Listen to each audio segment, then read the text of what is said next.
होश में रहा जोश में ना, ना तो सारा गर्मी झाड़ दे। कि होश में रहा जोश में ना, ना तो सारा गर्मी झाड़ दे। रंगदार हुए जौनपुर जिला वाले, कि रंगदार हुए जौनपुर जिला वाले, ढाके दहिया बीच में से फाड़ दे।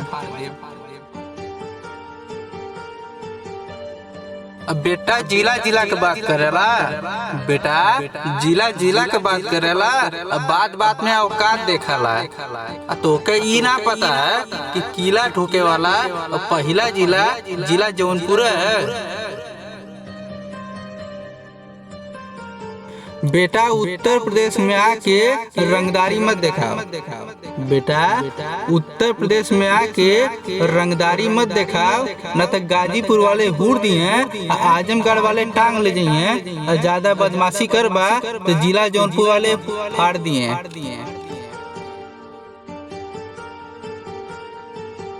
बिना लाइसेंस के गाड़ी चलाइला और रोडवा पे फाइन ना लागी। कि बिना लाइसेंस के गाड़ी चलाइला रोडवा पे फाइन ना लागी।